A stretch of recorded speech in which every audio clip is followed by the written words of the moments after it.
What's pride mean to you? For me, pride is not like a 1 month thing. It's kind of interesting because people like, oh my God, it's pride.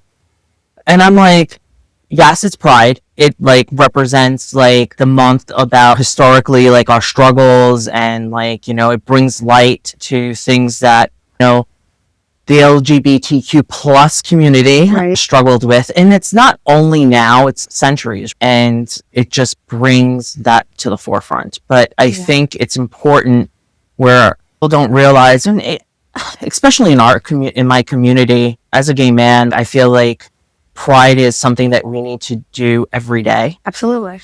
And the way that I try to live is to show others in my community to take pride in who you are and to step out of the shadows and be your authentic self. And what helped you learn how to do that? Therapy. It did. Therapy, I think, is like one of the things that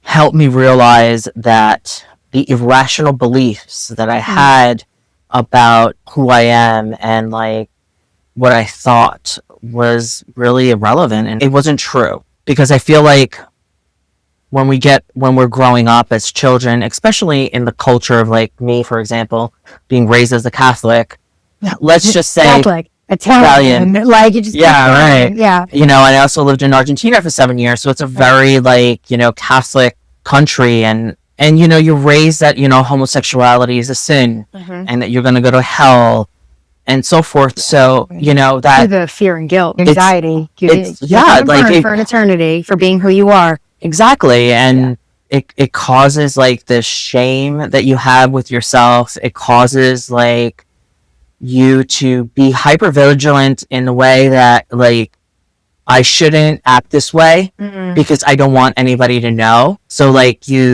for example, you date women and not be so feminine, not play with dolls. Resist who you are. Yeah, resist, right? Yeah. And like the cliche, stay in the closet. I wonder where that term came from.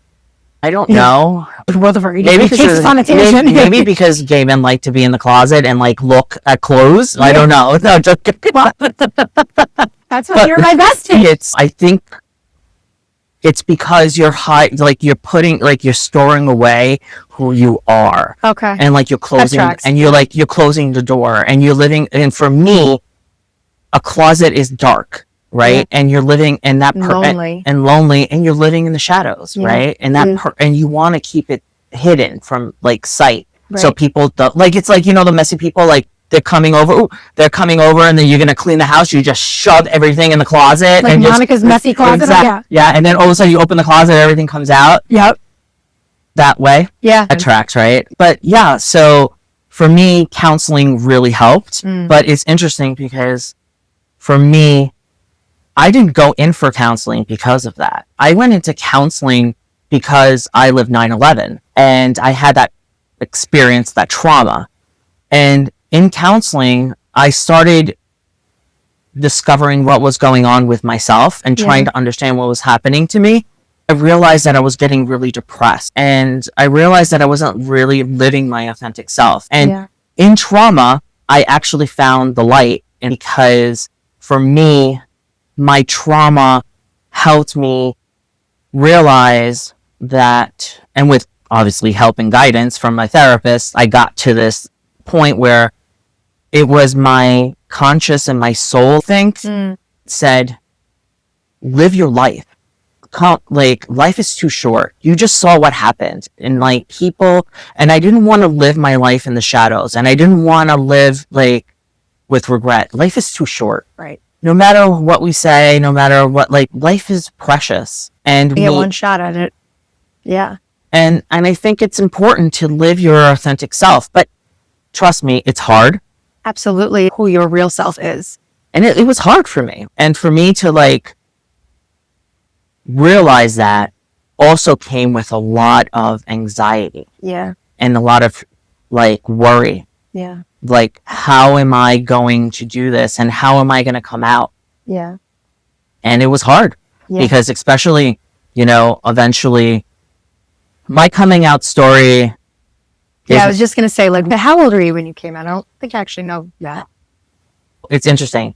I came out to myself when I was 21, 22. Okay. But like I suppressed it, right? And that's where it comes from, right? Like you're suppressing your inner self. Absolutely, which feels terrible. I didn't really realize how much it affected me to be my authentic self. So my coming out story was taken from me in a way. Oh, what do you mean? Moved on from it. It was like becoming a counselor and stuff like that. I think my story brings a lot of things because, you know, it's not like what you see in TV shows or movies and like whatever, the coming out story and everybody's accepting or whatever. Mine was taken from me because I was not out to my friends, like, and I wasn't out to my family. And there was a friend, so my cousin and my friend realized that I was pulling away.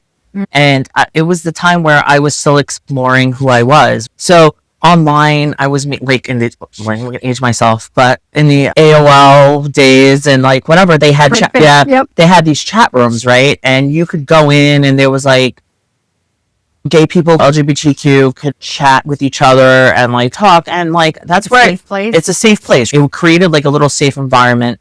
People in New York and like whatever, and I started going out with them, and like I remember this. You were how old? 21, 22. Okay. And never went to a gay bar. Yeah. Oh, they're amazing. They're the best. Yeah. Not the watered down stuff that true. It's like I felt like I had to create my own like separate life, keep it separate. Yeah. So I had this group where I felt safe being who I was, right? So I was distancing myself from my friends that I had from my cousin who was my best friend. Right. And I was struggling with that, right? Your shadow self. My shadow self and your true self. And my true self, right. And then one day, one of my friends started stalking me, I guess, online. Yeah. And I think I had sent out an email and I had CC'd some of my gay friends, and she started to pretend that she was someone else and like whatever, and started like talking about it. And then they realized my other friends didn't know really. Right. And she forced it on me like, oh, you're gay. Came out, like they confronted me on it. And then she told me that she had told my cousin. Wow. Okay. Yeah. So what did that feel like for you in that moment? It was heart-wrenching, right? Because I felt like I wasn't ready for my truth to be told. And this is something where I always tell people like, oh, they come to me I hear stories and saying, well, I want my son to, like, or I want my daughter or like whatever, just to tell me, right? That they're like, because I know. And I say, it's not your story to tell. Right. When they're ready, just be there waiting for them with open arms and not judgment. Let them have a choice. Let them have the choice, right? So much of our traumatic life experience is about our choices that were taken away from us. So these moments are about empowering, letting the choice be yours. Yeah, so your choice got taken away. It got taken away. And I remember this day because it's stuck with me because she told me, and then I was actually driving and I saw my aunt lived like a couple of doors down, and I saw my cousin come out and I said, I need to talk to you. And I think she was embarrassed too because how she found out, and she felt like she forced it on me. Okay. Like, that's where embarrassment sometimes is appropriate. It's appropriate, right? Yeah. Shame stops us from doing things over and over and keep exactly. I also got where she was coming from, right? She was worried about me because she's like my yin to my yang, right? And we used to do, we were really close. And actually she was my best person at my wedding. She stood next to me. Yeah. So it's a beautiful example that just because there might be a conflict in a close relationship doesn't mean the relationship ends, that you can work through conflict. Exactly. And I think and that's what helped me with therapy, was because let's take a step back and understand where that person's coming from. Because observe, right? Understand what's happening. Because sometimes we just in every relationship, there's always that communication that's key. Always. It's key. It's everything. But so you were trying to understand her perspective. Yeah. So I understood her perspective, and and she was worried about me because she felt like I was pulling away, and she didn't understand what was going on. She thought it was her, and so forth. Yeah. And understand that. Yeah, and we were close. We were doing everything together at that point. You and knew something was different. I told her, and then from ever since then, it was like, she was like, I still love you and I accept you and like whatever. And I said, please don't tell anyone. And she was a tomb for years, right? A tomb. She was a tomb. Like, best person to tell a secret with. Shout out to Claudia. We love you. We love you. You know, one of the people that I know I can call. Yeah. Yeah, it was taken away from me in that point. But then I started, from that point on, I said, okay, I need to take control. You know? Said, did she tell another person? No, she never. Before that? No. Okay. It was my friend that told her. Got it. So it got to her, and then, you know, and then that's how it's up. But she stopped it at her. She stopped the spread. She stopped the spread, right? Yeah. She put her foot down. But, you know, I think she was embarrassed because of that whole situation. But then I realized that, you know, I told her I wasn't ready. Yep. And I didn't want the rest of the family to know. Mm-hmm. Typical Italian Brooklyn family to America and Italian Americans, you know, you hear things, people say things to you in the family table, like, oh, you know, homosexuality, or they use, oh, don't be so gay, or, you know, just use very casual, like microaggressions, right? Yeah. And like, people don't realize it, but they're using it, right? Yep. And it's important because you don't know who's around you. And listen, we all say microaggressions sometimes or other. It's normal, but it's like increasing our awareness about it will, because the problem is that it's normal. Right. So, you know, we want to make sure that our awareness about how those seemingly harmless things actually might be causing harm to that, and us realizing it. Right. Yeah. And it takes a lot, right?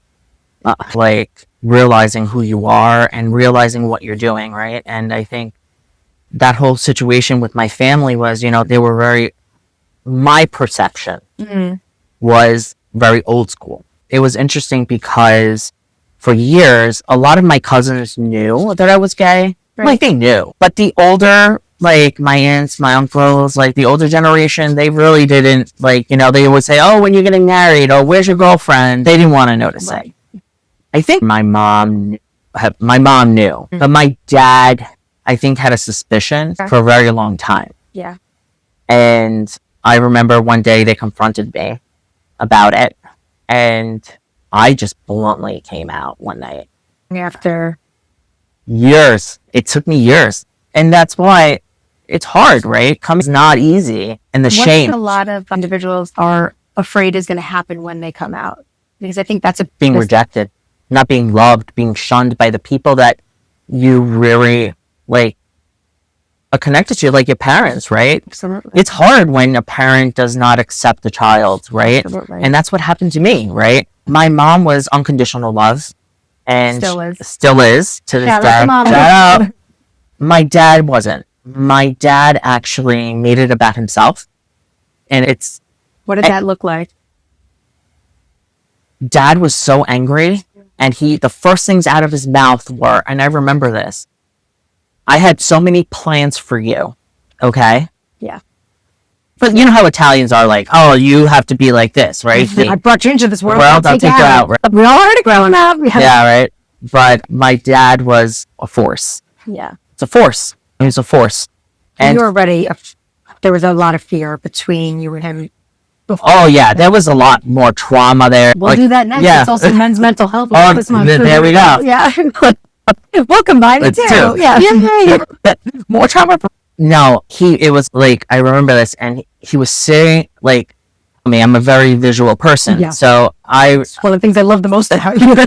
So I remember him sitting on the stairs in the apartment that we were living, and he grabbed his head and he started, like, emotionally saying, you know, I had so many plans for you. What am I going to say to other people? What are they going to think about us? Okay?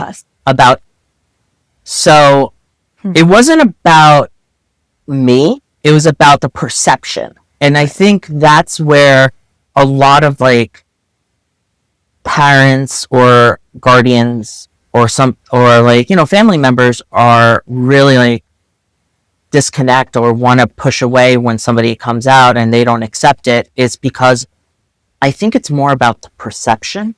Yeah, they care about what everybody else thinks, right? And what the religion and what the person thinks, right? Right. Because honestly, it doesn't change who that person is. Like, you've raised this child forever. Doesn't necessarily change who they are. It's not at all. But people perceive it. And like, that's why there's so much, like,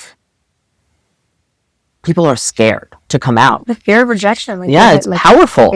We're wired for connection. Yeah. We will choose connection over anything else, even if it's harmful to us. And I remember that, it's a funny story.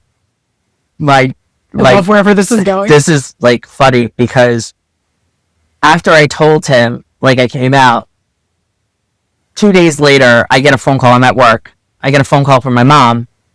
Your dad's in the emergency room. I think he's having a heart attack. Like, that he's having a heart attack. Like, my dad had heart problems. He had a quadruple bypass. So I remember going to the emergency room, and he's laying there and being dramatic. I felt so bad because he was saying, you gotta promise me that you won't tell anybody that you're gay. And it was about, like, it was like he went to the emergency room because I came out to him. Like, it caused that emotional, like, whatever. And he was saying that he was having heart condition, like, whatever. I was getting a heart attack from it. It made me feel really guilty, right? Like, it felt so horrible at that moment. Me being who I am is causing my dad. Right. So I need to go back. I need to pull it back, right? And I need to hide myself in the closet. Right. And this is all happening in a span of like 20 minutes, right? Wow. All of a sudden, won't forget this. The doctor comes in, right? And goes, Mrs. Sarabukielo, you're not having a heart attack. You just have indigestion. Oh, wow. So it caused him indigestion, right? And like, whatever. So I looked at him and I said, just get up from the god. Get up. Yep. This is ridiculous. I'm gay. Get up. Get rid of whatever. But it did slow the process down, right? Mm-hmm. Because I did feel that guilt. But it was kind of funny in a way. I'm like, oh, God, just tell me it's not you. Like, get out of it, you know? What the ability to even have that thought in that moment? What helped you in that moment? Because I think at that point I was still going to therapy twice a week. I worked it out that like my brain somehow just like internally clicked, like, and it said, it's not me. I can't control your thoughts. I need to be who I am. If you like it, you love it. If you don't love it, there's a door. I'm not going to change it. You no longer feared rejection. Yeah. You were connected to others. I already had like my community. I already knew my cousin loved me. I already knew my mom loved me. And like whatever. So I already had that pillar there. Absolutely. I think that keeps most people stuck. Yeah. And this is me to the world out there. Don't be afraid. Like, there are fine people out there. People will love you. And if not, reach out to me. Reach out to Dana. We're here for you. Honestly, it is hard, but you can do it. What we both love about therapy is to provide a safe place for people to be who they are, no matter who that may be. And even if that changes, like, this is a safe place to be who you are. Right. And you can also decide to change that. And like, you can come in here swearing that you're straight, right? Like, yeah. And then decide to say, okay, now I'm willing to really accept who I am. And all of that is okay and welcome. And I think we spoke about this, and you have to have that connection with the therapist. 100%. And I always say, oh, I went to a therapist and I didn't like it. So you did not like therapy, right? And I always say to people, it's like dating. You said it, right? It's like dating. 100%. You're not going to marry. You're not going to marry a therapist. Like, I always say, give the therapist two dates. Because the first date is kind of awkward because you're trying to figure out, like, the therapist trying to understand who you are, and you're trying to figure out the therapist and how they're doing. And then the second date, you're sort of seeing how it goes. And sometimes, it's just you click or you don't click. Exactly. You know? Dave, Regina, and I were just talking about this on his podcast that I did, and we were saying, like, he's like, yeah, I usually say like 1 to 3. I'm like, that's what we say. Like, in our paperwork, it says 1 to 3 sessions. That's the dating phase, right? Yeah. For us to see if we're a good fit. Because as a therapist, we want to make sure that we are being like ethical and making sure that we're the best person to help you, and that you feel like we're the best person to help you too. Because like triggers can happen, especially in like those first 1 to 3 sessions. And the best kind of therapist is the one that can be aware of that and say like, what's coming up for you, and help you figure that out. And then you can decide, is that something to work through together, or is what is most ethical for me to refer you to somebody else because it might be too close. Like if I like, if a therapist like looks like your dad, and no matter how aware you are that they're, not, it might still be like, I would have walked out. No, Right. Yeah. So it's like having small Italian bald man. Now, if he was like a Greek god, looked like I was like, maybe we could talk about it. Go find him too. Love you, Sean.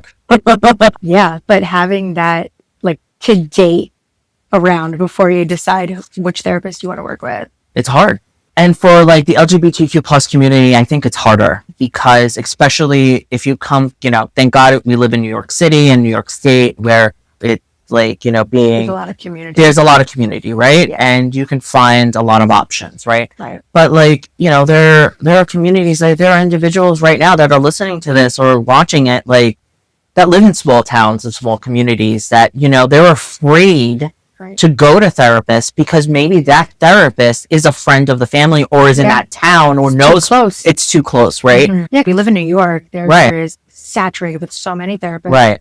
But I never really gave a lot of mental space to that of like places that aren't here. Right. I think we're so always focused, like we have blinders on, right? Mm-hmm. When we are living in a community where, in a place where, it's okay to be gay, right? Right. But in these small towns and things like that in other states, right? Like there are red states, blue states, right? And it's a different political view. It's different culture. It's always around blending.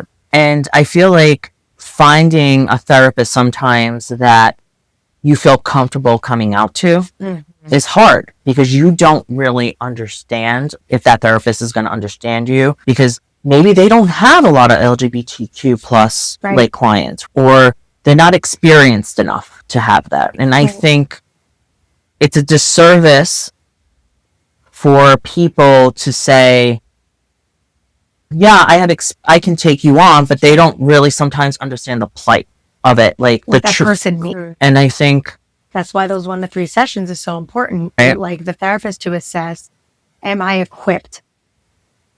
So do I. Right? Yeah. Because you have battle we fight, right? Yeah. Is the undoing of what happened in previous therapy sessions before people come to our door. Which is horrible, right? Like, because you have you have people coming in that need our help and are very vulnerable and are really suffering internally and seeking for that hand to reach out. Absolutely. It's like that Michelangelo anxiety. Really like the hand, like it's just like the hand reaching out for help, right? And it's hard, right? Because if that hand gets pulled away, or that hand hurts you. Oh, that hand like it pulls away, punches you. I have heard, and it pains me to even admit this, like as a therapist, I have heard stories of other therapists that have done terrible things and abused their position with individuals who are incredibly vulnerable. Not every therapist is like that, and just like not every human is like that, but we're wired to attend to the negative and not look for the positive as much because it's how we survived as a species is paying more attention to the negative. It doesn't help that we're constantly being bombarded by negative information constantly. Yep. Yeah. It's like I very often do a negativity detox. Like even like, I've been in my meditation game a lot lately and I like doing my angel cards. I have them. Yeah. And the one that came up was like contemplation time and go on a negativity diet. Because you and I both were very empathic. We soak up everything around us. So like making sure like my mom loves to have the news on when she's over. I'm like, we have to turn that off. Like, yeah, Fox News is banned in my house, but again, I'm going to get canceled for that, but it's okay. Never canceled with me. Never. No, but I think it's like,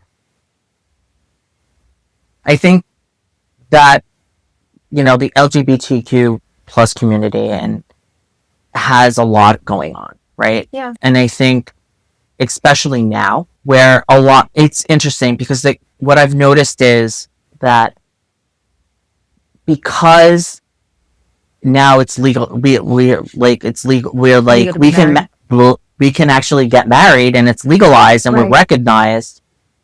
A lot of us thought that the fight was over. Yeah. But we didn't because the fight will always continue. Because there's still a lot of hate in this world. Exactly. But not only that, we have a portion of our community that is still being attacked. Yeah. Right? Absolutely. Like hate crimes and things. Yeah. Right now, it is like the trans community is being attacked for being who they are. And it's like, they're trying to use this community as an scapegoat. They have all of their unresolved trauma. Right. Which has caused them to have so much anger, and they're projecting that on the wrong people. And that's so much of what is wrong in this world, is that we don't deal with our own shit. We always say all the time, like, hurt people, heal people, heal people. Yeah. And it's really sad, you know? And it's kind of funny. And I think you can Google it and like whatever. Republicans, for example, which a lot of like this is happening, when the Republican convention happened, every city that it does, Grindr breaks down, like because there's so many people out there that are in the closet, right, that are conservative, but then all of a sudden Grindr just shuts down, like it just can't work because like it gets overwhelmed. I had a friend tell me once, he's like, do you know how many straight married men that I've slept with? Oh, yeah. A friend. And I was like, I believe it. Yeah. And it's like, because they don't feel safe to be who they are. Of course, you're going to feel rage for not getting to be yourself. This is where like I was the big daddy joke where it's like, you're mad at your dad, not at me. I forgive you. Right. Let yourself be angry. Right. And you're like we say all the time, say to Philip, like, you're allowed to be angry. Sometimes I'll say you're allowed to be a dick. Right. You can feel angry. What we do with that anger is very different. Right. I accept your anger. I don't accept you, punching your sister or something. Right. Like that.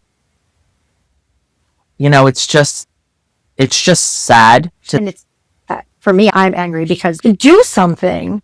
Stop hurting other people who don't deserve it. Do something to work on yourself. And not easier said than done, right? Oh, absolutely. Easier said than done. I always say I think it should be a law that everybody needs to go to therapy. I agree. Everybody needs to go for a mandatory like check-in and see what's going on. Yeah. If we all treated ourselves and each other with kindness, we wouldn't even all need therapy, so to speak, in the sense that because we would all be natural therapists, and that is very much a pipe dream, not realistic and all that. But if and this is why I'm so passionate about generational trauma. Yeah. When we can work with one person in our office to look back at the generations and see the patterns, that's how we stop the spread. Just like with Claudia, she stopped, the spread of your secret that you weren't ready to share. But when one person gets to a point in generations that they say, it's going to stop with me, that's how we can change the world, and where therapy can be more accepted. We are more accepting of other humans in general. And we all need space. The space that we need. I think it's more of being so judgmental. Don't be a dick. And technically, for me, again, that comes with pride, right? What pride is, from your original question, right? Yeah. Pride for me is also defiance, right? Certain things you should accept. Right, and defy the rules and break the chains, break the hatred. Right. That's what it is. If you have pride in yourself, then really you can break down barriers. Absolutely. Right? You're empowering yourself. That you can define it, defy everybody, right? Yeah. Because you know what? You're just standing up and no, you're wrong. This is not right. Social justice. Exactly. And I think that's what it's all about, right? It's about having that defiance in you, that fire. Yeah. Yeah. That say you're wrong. And I think also that's what pride is about. It's about showing that it's okay to fight. It's okay to stand up for yourself, right? You should be who you are. Yes. And you should be mad that we've been in a society that has suppressed that. And it's interesting because you have to fight for it. Just sitting there and being passive does not help. It's not how change gets made. Exactly. You have to fight for things. And it's sad that we have to be that way, but you need to. And if we just silence ourselves and we don't fight, hatred will always win. And it's sad because it's interesting because it's not always the majority of the population that is the loudest. It's always the extremes. The extremists. The extremists are the ones that always cause a lot, they're so loud, right? And they try. But if you really think about it, the majority of the population is not like that. And it tends to the negative, or that gets attention. Right. Yeah. That's why you have to raise your voice. Yeah. And you have to show that this is not right. But Adri always says, like, the squeaky wheel gets the oil. For me, that's what I think ultimately we're circling back about what pride is. And very proud of us with that our ADD, how we came back. I know, right? Right. I was planning it. Wait, it was coming back. That was my analytical brain that clicked it for me. That's what pride is for me. And I think it's important that I stand up. I fight for who you are. And if people don't accept who you are, there are others that will. I would say that. Go fuck yourself, but that's hell yeah. And that's right. Like when I do stuff with people, like when we're in the middle of processing, it comes that point of like the acceptance of what we can't control and all that. And we always get to this point of, you don't have to accept that. Imagine saying no. Go with that. Yeah. That's the tipping point of, oh, I don't have to accept certain things. No. I'm allowed to be angry. You know, it's one of the things that I learned through therapy and like whatever, it's be proud of who you are. And if they don't like you, I can't change that. I can have a discussion with you and have you see my point of view and I can try to see your point of view. I'll probably be more accepting of you because because of the work I've done in therapy and like try to see your perspective. Right. Doesn't necessarily mean I agree with you, but I get what you're saying. But if you can't accept me, and you're going to be attacking me, trying to get you to agree with that. There's a door. I can't, like, there's too much going on in the world, or it's not even that, like, life throws shit at you. Like, you know what I'm saying? There's things that happen, right? Yeah. Do you really want to be, like, constantly bombarded by that negativity, or have that person, like, just sitting there and just feeding you this negativity? No. Yeah. Just get it out. Cut it out. It's like a cancer sometimes. You just got to cut it out. One of the things that my coach says to me a lot when I'm struggling with like a business decision, it's like, is that the hill you want to die on? And I love, is that important right now? Or what's the bigger picture? Which is like our core values, see the bigger picture, pause, zoom out. That helps. Because the word that kept coming up in my head too, when you were talking, was the word coexist, right? The goal is to not always agree. Right. We can disagree, but can we disagree and still be connected? That is powerful. And that's the goal. It's not that like, I don't have to like everything or agree with everything, but I still accept the person. Right. Even if we don't agree on other stuff. Listen, we're all human, right? Human first. You were human. Before anything else. Right. But it's hard. It's hard. And I appreciate your vulnerability talking about this, and hopefully us doing this, we're trying to spread awareness about Pride will be the hope that maybe some people need. Even if one person benefits from us talking about it, then... Yeah, be out there and to tell everybody out there that you're not alone. Even if you're in that little small town and you feel like there's nobody there for you and like whatever, reach out to your community. Like, reach out to us. Be brave. Be brave. You're not alone. And even in the darkest hours, there's always going to be a light or a hand reaching out to save you. And I think to look for it. You just got to look for it, right? Look for it, because we will confirmation bias. We will attend to what we believe. So if we believe that there is no one there to help us, we're not going to notice when there is. So we have to look for it. You got to look for it. But trust me, that little light, that hand that's reaching out is there. You just have to look for it. And that's important.